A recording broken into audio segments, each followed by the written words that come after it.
ทางนี้ฝนตกดีอยู่บ่โอ้ชูมือมื้อนี้แล้วมันเลยตกใส่ข่อยเมื่อคืนนี้จะได้พักอยู่พุ่นวะน้ำไหลแค่วองข่อยโจกโจกวะมีแค่แข็งอ่อนยังเยอะเยอะเลยดงโน่ลอยบ้านดงโน่บ้านไอ้บุญเฮงแต่บ้านน่ะนี่น้อยต้องไปเลยเนาะเปิดคลิปเปิดภาพมาเนาะพี่แหละอยู่ทางเซโปนมื้อนี้พี่น้องเอ้ยเนาะโอ้ยหางานเป็นลายมือทางมาเพิ่งก็ได้เนาะหลังจากฝนตกแล้วพักปุ่มชุ่มเย็นฟ้าหลังฝนก็สดใสคือเก่าเนาะตัดภาพมาทางฮึกบ้านน้องเลี้ยงเพิ่นพี่น้อยเนาะฮอดขั้นตอนได้ละบาทนึงเนาะโตแต่หลายมือได้บ่ได้มาเห็นนี่โอ้สูงขนาดบ้านน้องเพิ่นพี่น้อยเนาะ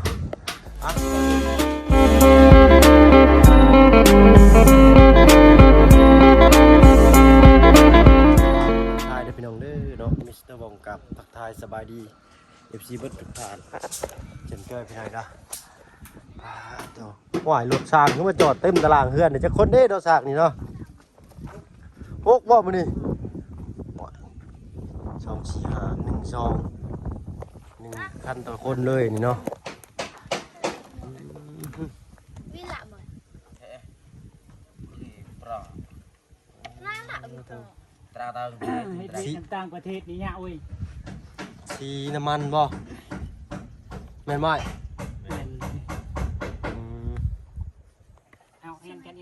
หนาไปถึงยังสบายดีเนาะโอ้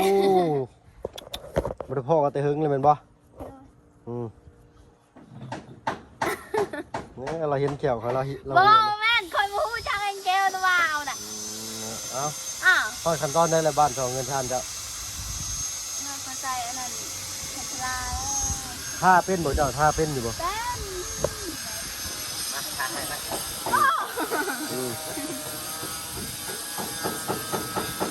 ไพ่เลือกชี้ลูกติ่งไงนี่อาจารย์เล่าบ่พุ่นโอ้สีนี่มุ้ยไฟทาเลยนี่งามสีนี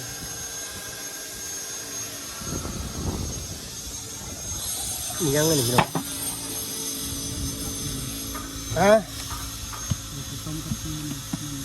นี่คือทินเนอร์เนาะแมนทินเนอร์อยู่บ่แมนบ่สีนี่ท่าจะลูกติ่งบ่ลูกติ่งกับบ้าโอ้ลูกติ่งกับบ้าตู้พออยู่ที่เนาะสีบองนี่เนาะสีส้มสีชานมสีชานมสีชาไทยชานมชาไทยเนี่ยชาไทยมันวะแมนชานมมันต้องเป็นสีชมพูเอ้ยพูดเดียวเอาตัวเดียวตัวแต่ว่าบ้านใส่เป็นสีเปลือกมะกรูดไปเอาเลยโอ้ต้องงามลีนี่เนาะจักห้องน้องเลี้ยง2 ห้องขึ้นไปเบิ่งเลยบ่ดิแล้วเราจะให้เราขึ้นเบิ่งไปเลยไปย่างพระย่างก็ย่างก่อนเถอะ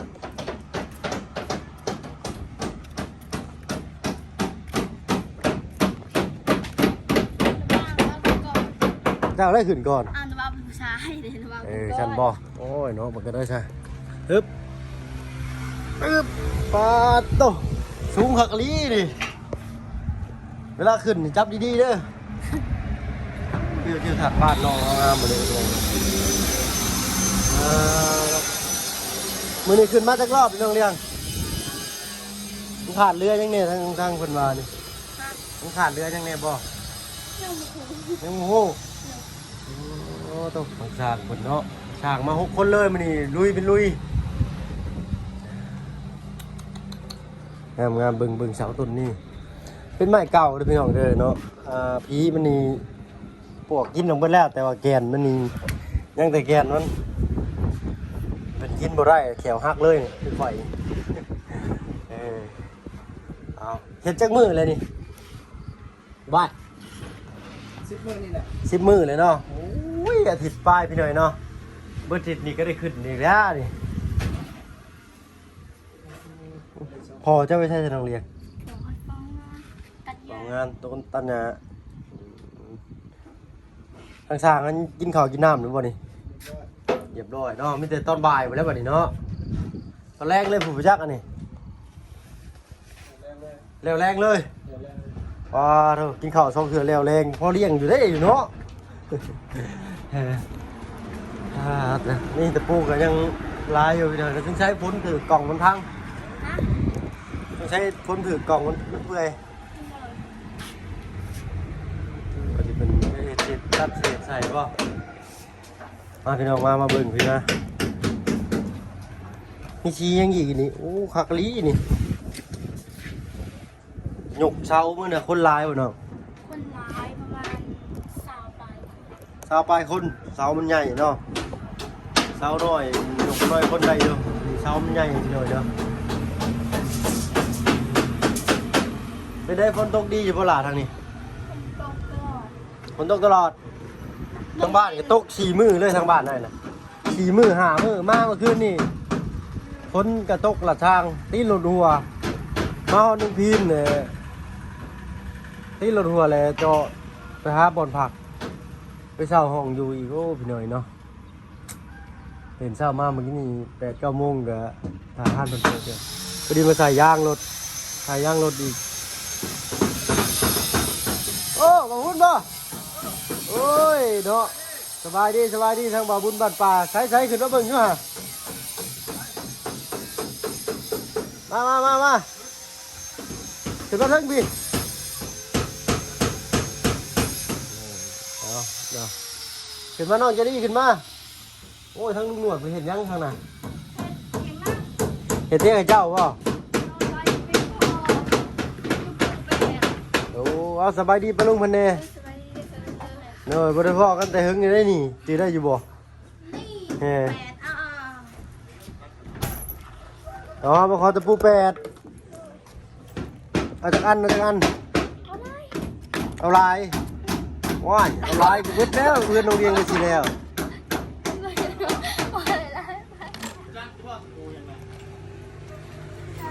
อันนี้ตะปู10ได้เนี่ย นี่ตะปู10นี่ตะปู8นี่ตะปู8 นักอยู่บ่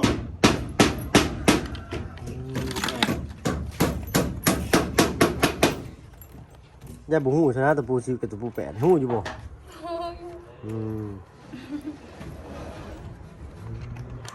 ไปได้บ่บุญทางนี้ฝนตกดีอยู่บ่ โอ้ชูมือมื้อนี้แล้วมันเลยตก ใส่ข่อยเมื่อคืนนี้จะได้พักอยู่พุ่นวะน้ำไหลแค่วองข่อยโจกวะ เอ้ยแข็งออกยังอยู่ วันนี้เลย เดี๋ยวจะโดนมาเนาะ มันเหี้ยได้คือถ้าจะจ่อยอยู่โอ้ยอย่าหัวข่อยแม่ดิเนาะโอ้ย ก็ใช้ไอ้เขาว่ามันเลยแค่ว่าจะใช่เหรอวะเดี๋ยวมัน หมูใส่ไอ้ให้กาเนาะ มันเลยดิ มันคนกะเลือกแค่ริมกลาง มันหัวแต่ว่าแค่เรายิ้มมันนะ ยิ้มหนูก็เจอทางกลางข่อยเห็นภาพไอ้ข่อยตื่นเนาะโอ้ยต้องหูฝนตกพี่หน่อยเนาะทางเมืองน้องผมได้ผมนั่นนะเวลาฝนตกกี่ก็ไปพากันไปหาการกบการเขียดดีกว่าเนาะมื่อไหร่คือว่าเห็นไปกัน เมื่อวานนี่ก็ไปมือซื้อนี่ก็ไป โอ้เราซูมขึ้นหน่อยหนึ่งในโรงเรียนอยู่เนาะเรือเราใส่เกล็ดสูงแล้วยืนไหมโอ้ยตกใจหมดเนาะมาฮอดจอดถึงเลยกะเสียงแซวอยู่พี่หน่อยเนาะ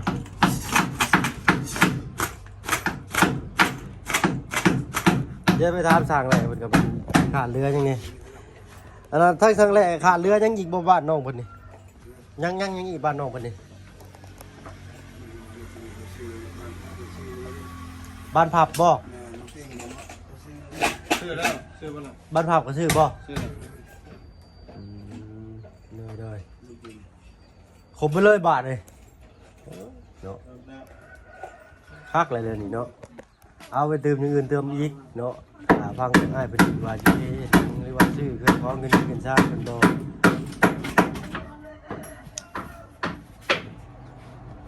สีนี่น่าจะพอเลยเนาะ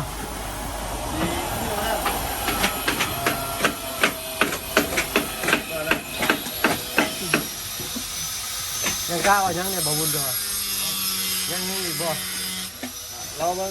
เราถามว่าดีเนาะผมก่อยยังมีอยู่2 ล้านเราก่อยย่างเนาะลูกถึงยังไงเพื่อนอย่ามัดแทนน้องเลยเนาะซื้อของอยู่ของกินก็ได้เนาะ ทางอาจารย์เล่าผมเมื่อเลยบอก ยัง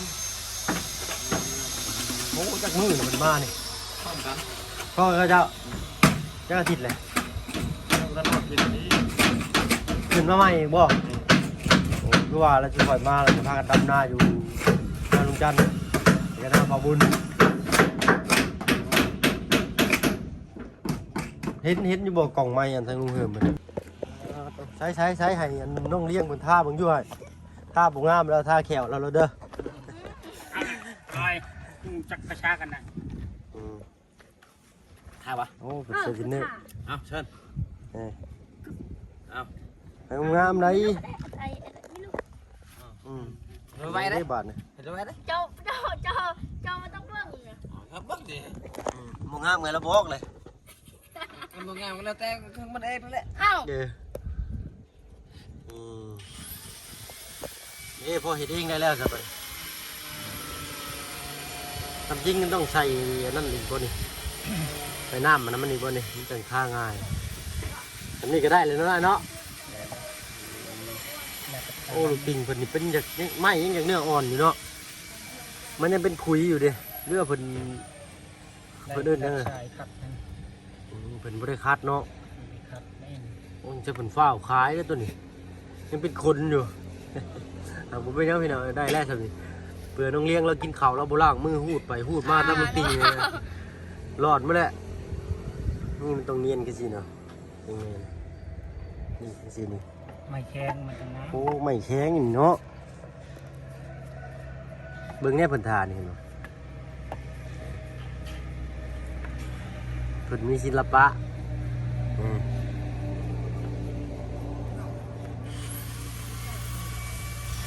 คนโตคนที่นี่ก็ได้มาเห็ดอยู่บ่อยดุดบ่ มาเฮ็ด โอ้ ชามือ 3 มื้อถ้าว่าฝนบ่ตกนี่ค่อยว่ามาบ่ทันซ้ำเราแล้วบัดนี้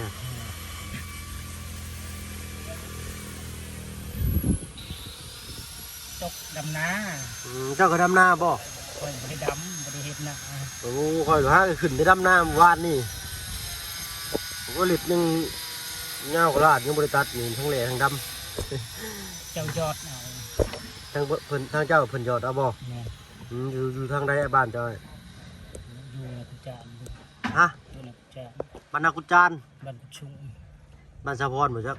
บ่บ้านกุชุง บ้านกุชุง กุชุงแถวชั่วโมง สมพงษ์ แม่นไปทางนั้นแหละ สมพงษ์โอ้ไกลเลยเนาะใกล้บ่อย โอ้ยมินหนึ่ง มินหนึ่ง มินหนึ่งกิโลจักรเงินก็ได้ มิงหนึ่ง 3 ชั่วโมงไป อ๋อก็ซ้ำๆกับบ้านอยู่ค่อยบ่ตี้นี่เนาะ ทางแหว่ใต้ตรงเฮ็ดนี่นะ เอ้ยเลยต้องเห็นไปอีกเลยเลี้ยวซ้ายบ่ ขาลองนี่ว่า แม่น ตรงขวาได้ เดี๋ยวครัวบ่ เจ้า มันเข้าทั้งว่าบางบ้านได้น่ะนะ ไปกันบ้านเข้าไปทางเดียวเนี่ยกับบ้านเก่าเกาะอยู่เลย บ้านสะพรทางเดียวกัน ทางเดียวนั้นแต่ว่าชุมพรกายครับไปพุ่นดิ โอ้บ้านสะพรบ่แม็กนี่บ่ โอ้บ่เป็นของง่ายไปหน่อยเนาะเอาจะคือมาเฮ็ดเวียกไกลแท้ใช่ มาเอาเมย์อยู่ มาเอาเมียอยู่พี่เนาะคิดว่าเรามาเฮ็ดเวียกจริง ไทยอยู่เมืองลาวนะ คนลงนอกก็ลอยนอก เนาะเมียจะคนบ้านได้ใช่ บ้านดงน้อย อ๋อมันดงน้อย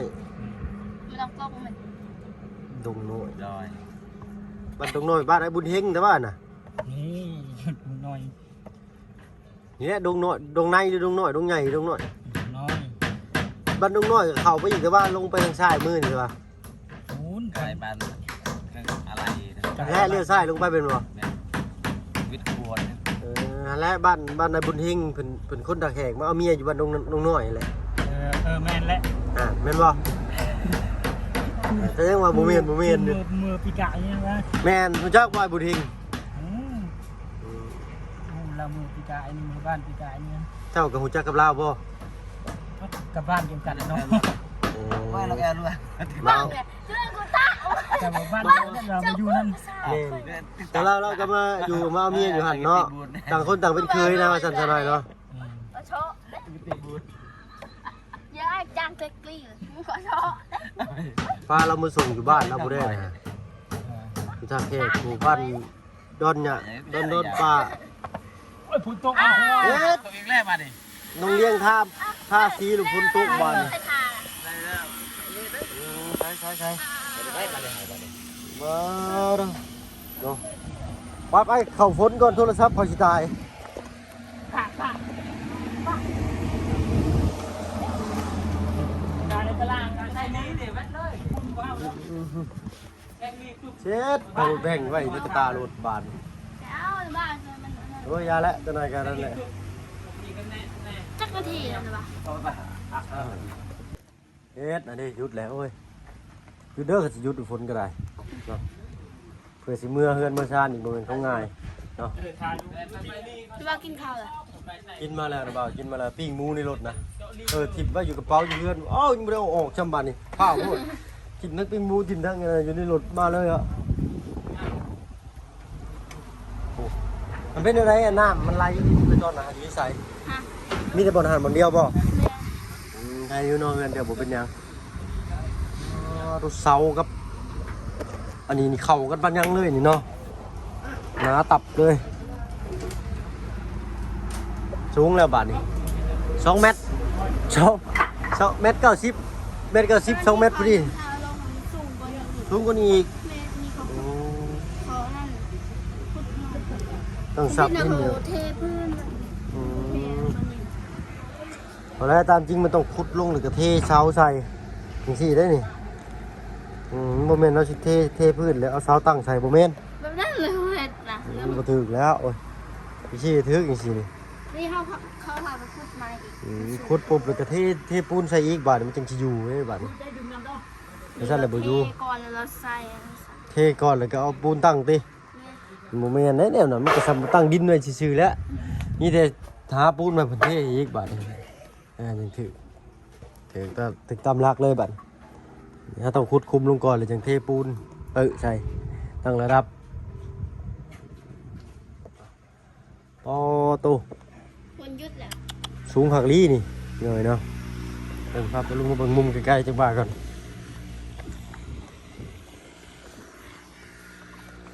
อ๋อเราจะได้แงนเบิ่งอันนี้เนาะมันแห่งตั้งอยู่สูงครับลมมาสิบ่หิวไปบ่นี่เนาะคือสิบ่ส่งพี่น้องมันนักเซามัน เนาะต้องรับพี่น้อยเนาะเท่าเพิ่นสิพาส้นพาเซาห่มกันเนาะโอกาสหน้าพอกันอีกเทื่อนึงพี่น้อยเนาะพอกันคลิปหน้าก็แล้วกันนี่ทั้งน้องผมไปหาส้นฝนก่อนเนาะมาเชล่านี่ก็น่าจะพ่ออยู่เนาะทางแหล่เนาะมาเชล่าพ่อเนาะปูนเทพื้นนี่ปูนนั่นเทเสานี่ยังนี่เนาะซื้อเรียบร้อยหินนี่หินทราย ไปเอาคุณ อยู่พุ่นยังได้อยู่โอเคสักพี่น้อยเนาะมีแต่ว่าประกอบส่วนอื่นต่ออีกแบบนี้เนาะ SCG ป่ะ แม่ สีนี่ไปเลือกไอ้สีมักเปลือกพุดนี่เลือกเอง โอ้ตัวมันนี่ใส่เสื้อสีเดียวกับผนังบ้านเลยสังกะสีจะสียังล่ะ สีแดง สีแดง นี่สีแบบนี้ โอ้สีแดงแทงใจน้องซ้อนเพิ่นพี่น้อยเนาะเว้ากันไรยายกันทางเนาะเพิ่นขอตัวลำลากันพี่น้อยเนาะไปกันเด้อเองเด้อ โดยสวัสดี สบายดีจ้ะโอ้ดูฝุ่นทางหน้าผากันเห็ดหยังกันเด้เนาะบุญบันอยู่เห็ดเตียงเนี่ยเนาะเดี๋ยวไปเบิ่งกันพี่หน่อยเนาะ